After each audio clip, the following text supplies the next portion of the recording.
হাসির রাজা, জ্ঞানের রাজা, রসিক রাজা। এবারে জন্মদিনে বড়ি বেগমকে চমকে দেওয়ার একটা উপায় বার করেছি। উজির, বলো তো দেখি কি উপায়?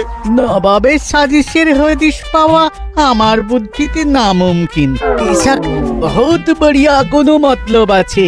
এবারে বেগমের জন্মদিনে বিরাট একটা উৎসব করব। সারা দেশ থেকে মহান মহান অতিথিদের নিয়ে আসা হবে। দুনিয়ার সেরা সেরা খাবার, সেরা সেরা গাইয়ে, সেরা সেরা বাজিয়ে, সেরা সেরা নাচিয়ে রাতকে দিন করে দেবে এমন রোশনাই। রেস্ট নাই। কি বললে? বহুত বড়িয়া আপনার সোচ, লেকিন মাফ করবেন হুজুর, রাজকোষের অবস্থা খুবই খারাপ। উৎসব করার মতো তো রেস্ট নাই জাহাপানা। কোনো কথা শুনতে চাই না। আমি হলাম গিয়ে বাংলার নবাব। আমি আনন্দ হই হুল্লোড় করবো না তো কে আর করবে? একদম ঠিক জাহাপানা, কিন্তু কর বসিয়ে টাকা তোলো। সব কিছুতেই কর বসানো আছে জাহাপানা। হাসি কান্না ছাড়া আর কোনো কিছুতেই কর বসানো যে বাকি নেই। তার ওপরেই কর বসাও। হাসি কান্নার ওপর কর? না, শীতকাল আসছে, বসাও বসাও কর হাঁচির ওপর। হ্যাঁ, হাতির ওপর কর? বসাও। ওরকম মুখ করে আছো কেন? যদি না পারো তো বলে দাও, আমি অন্য উজির নিয়োগ করব। আমি আজই ঘোষণা করে দিচ্ছি, এবার থেকে হাতির ওপর কর দিতে হবে। হ্যাঁ, তো জানাব, এতে প্রজারা যদি ক্ষুব্ধ হয়? আরে বাবা, প্রজাদের কাজই তো মাঝে মাঝে ক্ষুব্ধ হওয়া। তা ঠিক হুজুর। আমাকে কদর করে এমন কিছু সন্ডা আছে, তাদেরকে কাজে লাগাতে হবে। বহুত খুব জাহাপানা। তাহলে হাঁচি গোনার লোকের ব্যবস্থা করে নি। ওই সন্ডারাই হাঁচি গুনবে। ওদের স্বেচ্ছাসেবক হিসেবে নিয়োগ করো।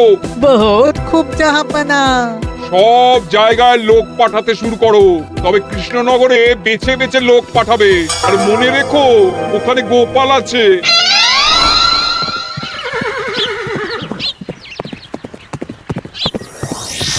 সব জায়গায় কর আদায়কারী পাঠিয়ে দেওয়া হয়েছে জাহাপানা। আপনার কথা মতো তাদের বলে দেওয়া হয়েছে যে আদায় হওয়া করের 10% তাদের বেতন হিসেবে দেওয়া হবে। সুতরাং কর আদায়ে কোনো ঢিলেমি হবে না। বহুত আচ্ছা, বহুত আচ্ছা।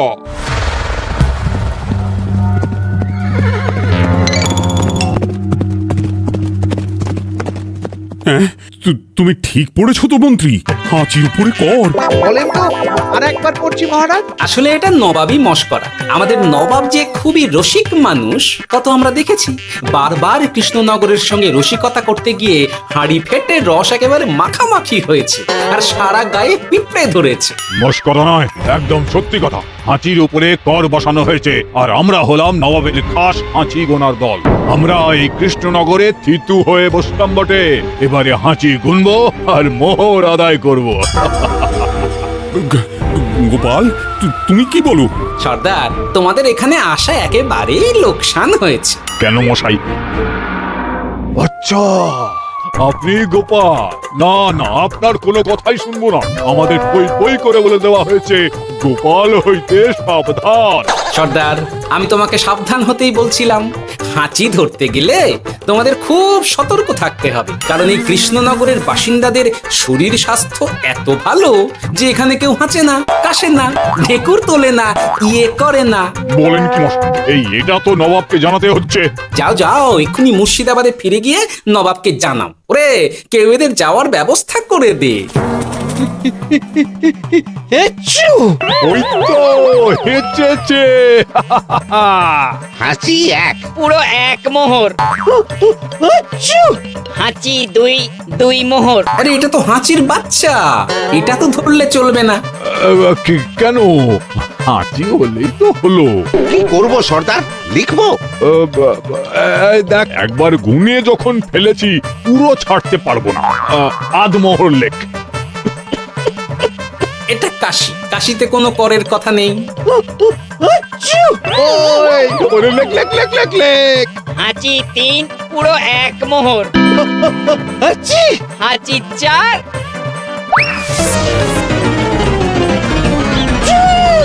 হাঁচি 5, লেখো। হাঁচি 6।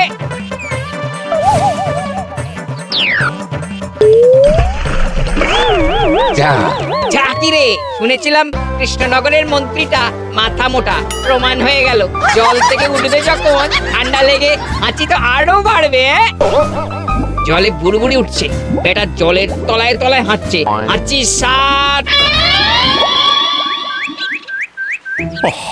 এখনো তো ফিরলো না, বেলা গড়িয়ে দুপুর হয়ে গেল। ভাববেন না রাজামশাই, আমরা যারা যারা এখানে এসেছি সবাই ধড়িবাজ লোক, মন্ত্রীর হাঁচি নিংড়ে নিয়ে ফিরবে। ছি ছি ছি ছি ছি ছি ছি ছি ছি। কি হলো গোপাল? আমরা কৃষ্ণনগরের প্রবাদ প্রতিম আতিথেয়তার অসম্মান করেছি মহারাজ। কেন, কিভাবে, কখন? এখন মহারাজ, এখন এনারা সেই সুদূর মুর্শিদাবাদ থেকে এসেছেন, আর আমরা এতক্ষণ শুধু অন্য কথাই বলে চলেছি, এনাদের আপ্যায়নের ব্যবস্থা করিনি। তাই তো। মহারাজ, আপনি ব্যস্ত হবেন না। এই কে আছো? শোনো, এদের রাজ অতিথিশালাতে থাকার বিশেষ ব্যবস্থা করো। এদের খাবার যাবে মহারাজের পাকশাল থেকে। এদের সব সুবিধে অসুবিধে দেখার জন্য দাস দাসী নিযুক্ত থাকবে। চলো হে চলো। আরে দাঁড়াও সর্দার, হ্যাঁ বলুন। তোমাদের তো আবার গোপালের কথা শোনা বারণ। আমার ব্যবস্থায় বোধহয় তোমরা থাকবে না। বাদ দিন তো, আসলে ভয় ছিল আপনার বুদ্ধিকে, আর ভয় নেই। কেমন আগু পিছু বিচার না করেই বলে ফেললেন এখানে কেউ হাঁচে না। বুঝে গেছি, আসলে গোপাল হলো গল্প। চলো হে চলো, ও বড্ড খিদে পেয়েছে। প্রহরী, এই সর্দারের দলের বাকি লোকগুলো এলে এদেরকেও অতিথিশালায় নিয়ে যেও। হ্যাঁ, আচ্ছা। এ কি গোপাল, এই রক্তচোষাগুলোর জন্য তুমি রাজনিবাস আর রাজভোগের ব্যবস্থা করে দিলে? গোপাল কার পক্ষে মহারাজ? এতক্ষণ গোপালের সব কাজ তো কৃষ্ণনগরের বিপক্ষে গেল। বটেই তো, আমি মনে মনে গণনা করে দেখলাম গোপালের শুল যোগ শুরু হয়েছে। আগামী 1 যুগ ধরে গোপাল যেখানে থাকবে সেখানে রাহুর প্রকোপে দুঃখ দারিদ্র্য মহামারী একসঙ্গে এসে ধরা পড়বে। মহারাজ, গোপাল কখনো কৃষ্ণনগরের খারাপ ভাবেনি। সে যখন ওই রক্তচোষাদের রাজভোগে রাখার ব্যবস্থা করেছে, তখন বুঝতে হবে এর মধ্যে একটা ঘোরতর পেঁচ আছে। গোপালই তাহলে বলুক, কি পেঁচ? মহারাজ, মানুষ বিলাসের সুযোগ পেলে কাজ ভুলে বিলাসেই ডুবে থাকে। কত সম্রাট মহাসম্রাট বিলাসিতায় ডুবে কত সাম্রাজ্য মহাসাম্রাজ্য ভেঙে টুকরো করেছে। এরা তো নবাবের পাঠানো কিছু মূর্খ বালক মাত্র মহারাজ। এদের রাজভোগে ডুবিয়ে দিলে হাঁচির কথা কি এদের মনে থাকবে?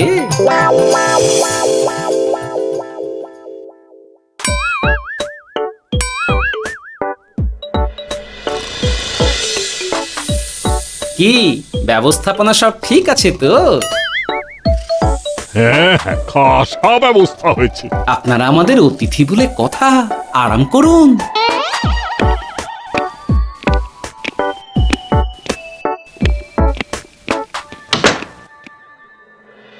বিজ্ঞানী, তোমার এই দুমুখ আয়না আবিষ্কার তোমার জীবনের সেরা কাজ। একদিক দিয়ে আয়না, অন্য দিক দিয়ে কাঁচ। কেউ জানতেই পারবে না যে তার উপর নজর রাখা হচ্ছে। অনবদ্য অনবদ্য। মহারাজের জয় হোক। কিন্তু মহারাজ, এই কৃতিত্বের মূল ভাগীদার আমাদের মন্ত্রী। তাই নাকি? হ্যাঁ মহারাজ, মন্ত্রীর দুমুখো কাজকর্ম দেখেই দুমুখো আয়নার কথা আমার মাথায় আসে। মুখ সামলে কথা বলো বিজ্ঞানী। ওরা শুনতে পাচ্ছে। যা চেঁচালেন 20 ইঞ্চির দেওয়াল ভেদ করে ওদিকে চলে যাবে কথা। এই কে যেন কাকে মুখ সামলে কথা বলতে বললো? ওই ওই বাইরে কেউ বলেছে। এই তোমরা সবাই শোনো, অতিথিদের যেন আদর যত্নের ত্রুটি না হয়। আমি আর যাই, কাল সকালে আসবো, কেমন? গোপালকে নিয়ে নবাব আর উজির যেমন ভয় দেখিয়ে দিয়েছিল, গোপাল কিন্তু সেরকম নয়। এই তোরা কি বলিস? না না না না না না, গোপাল একটু ওই হাবা গোবা আছে দাদা। দেখো দেখি কেমন বুক পেতে দিয়েছে। এবার ওদেরই বুকে বসে ওদেরই দাড়ি ওপরাবো। গোপালের জবাব নেই, ঠিক সামলে দিল। মহারাজ, এই প্যাঁচটা আমার মাথাতেই এসেছিল, কিন্তু ওই যে নাকে মাছি ঢুকে গিয়েই সব বরবাদ হয়ে গেল। মহারাজ, এই পরিকল্পনা যদি মন্ত্রীর মাথাতে আগে এসে থাকে তাহলে এদের মন্ত্রী আমার চেয়ে ভালো করে সামলাতে পারবেন মহারাজ। এই তো এই দায়িত্ব আমি নিলাম মহারাজ।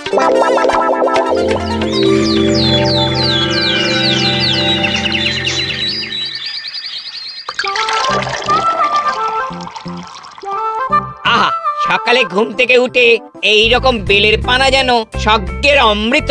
আছে আছে আরো আছে, পানীয়, খাদ্য, আরাম, আয়েস যত চাও তত পাবে। এ কি আপনি গোপাল কোথায়?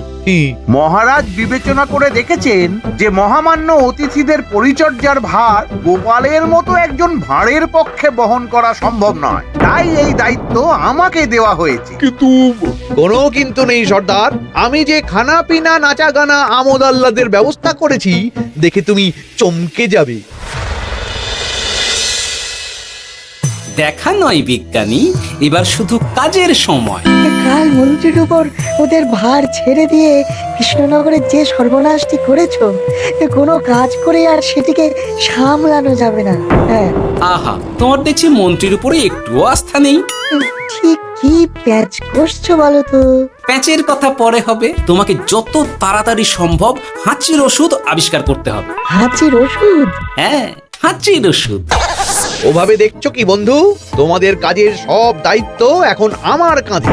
তোমরা আমোদ করবে আর আমি কর আদায় করে তোমার হাতে এনে তুলে দেব। সর্দার, এর মধ্যে একটা চাল আছে মনে হচ্ছে। কি আর আমি বুঝিনি। এখন কি করবে? বিশ্বাস করে আদায় উসুলের ভার এর উপরে ছেড়ে দেবে? পাগল নাকি? মন্ত্রী মশাই, বলো বন্ধু। বলছিলাম আর দেরিতে কাজ কি?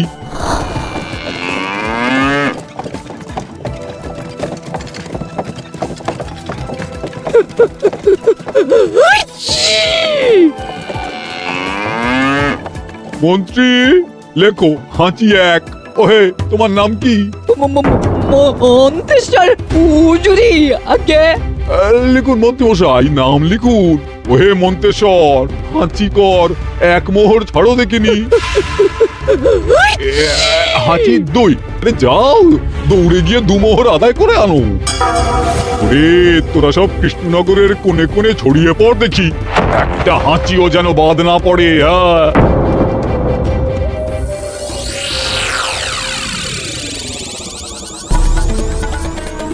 এটা হুজুরে আলা বর্ধমান, খাম্বাস এবং কৃষ্ণনগর থেকে। চমৎকার চমৎকার। তাহলে গোপাল কিছু করতে পারেনি, আমাদের যুব শক্তি কৃষ্ণনগরকে পুরো নিংড়ে নিয়ে আসছে। মহারাজ কৃষ্ণচন্দ্রের একটা আবেদন আছে জানাব। এই হাঁচি করের 30% যদি ওই রাজ্যকে দেওয়া যায় তাহলে আদায় উসুল আরো ভালো হবে। ওরা বলেছে যে আপনি যদি 30% দেন তাহলে কর আদায় একেবারে জান লড়িয়ে দেবে। মঞ্জুর মঞ্জুর। আর একটা আর্জি আছে হুজুর, কৃষ্ণচন্দ্র কদিন বাদে নবাবকে কৃষ্ণনগরে আমন্ত্রণ জানিয়েছে। কেন? কৃষ্ণনগরের নবাব এবং তার উন্নয়ন উপলক্ষে এক মহোৎসব হবে। সেই সঙ্গে শহরে থাকা ইংরেজদের কাছেও নবাবের সৈন্য বলের এবং নবাব ও কৃষ্ণনগরের মধ্যে পারস্পরিক ভ্রাতৃত্বের সম্পর্কের বার্তাও পৌঁছে দেয়া যাবে। নবাবের অধীনস্থ রাজারা নবাবের শত্রু, এই রকম একটা ধারণা থেকে ইংরেজরা ইদানিং বেপরোয়া হয়ে উঠেছে, তাতে লাগাম উঠবে। বহুত খুব, মঞ্জুর মঞ্জুর মঞ্জুর।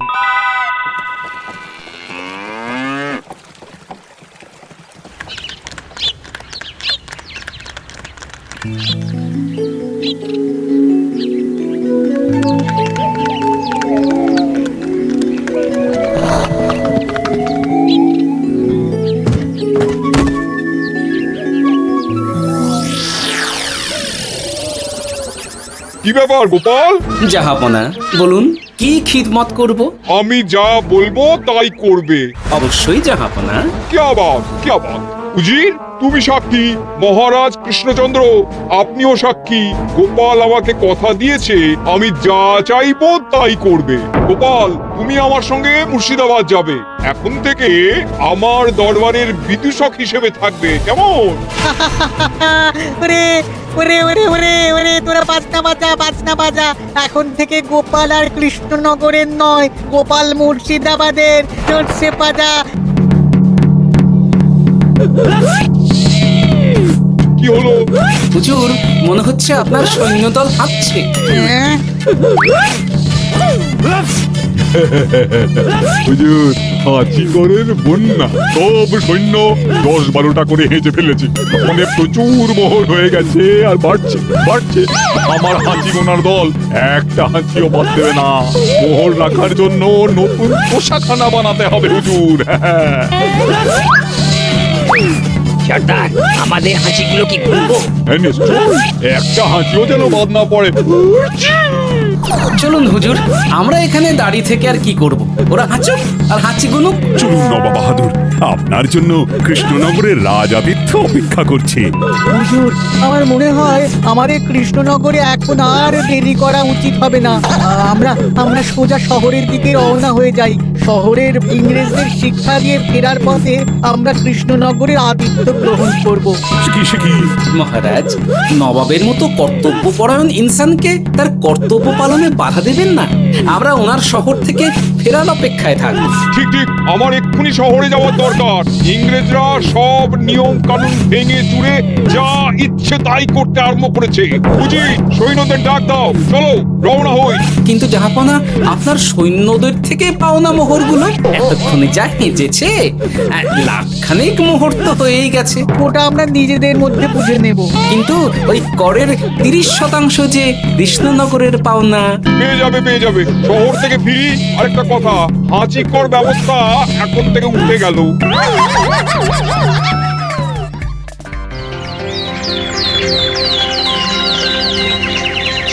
মহারাজ, কিভাবে গোপাল ভাঁড় মহাশয় নবাবের উন্মাদের মতো জারি করা ওই হাঁচিকর থেকে আমাদের সকলকে রক্ষা করেছেন তা আমরা সকলেই জানি।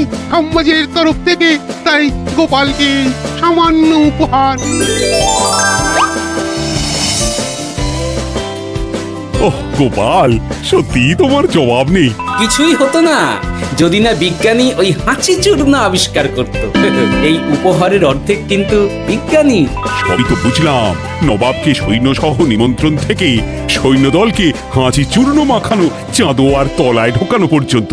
কিন্তু চাঁদোয়া থেকে হাঁচি চূর্ণ ঝরে পড়লো কি করে, সেটাই তো বুঝলাম না। এটা তুমি বলো বিজ্ঞানী। শব্দে বাতাসে কম্পন তৈরি হয়। গোপালের হাততালিতে আমার ঘরের শাড়ি থেকে হাঁচির চূর্ণ ঝরে পড়েছিল। এখানে চাঁদোয়া থেকে ঝরে পড়েছিল বাজনার শব্দে। কি ব্যাপার বিজ্ঞানী, তুমি এখন ছেলে খেলা করছো? হাঁচির ওষুধ হয়ে গেছে। হয়ে গেছে? মূল উপাদান তামাক, গোলমরিচ আর আলকুশির গুঁড়ো। কাজ হবে? হাততালি দাও। কাজ হলো। ব্যাপারটা কি হলো? ওই শাড়িটাতে হাঁচি চূর্ণ মাখানো আছে। তোমার হাততালির শব্দের কম্পনে ঝরে ঝরে পড়েছে।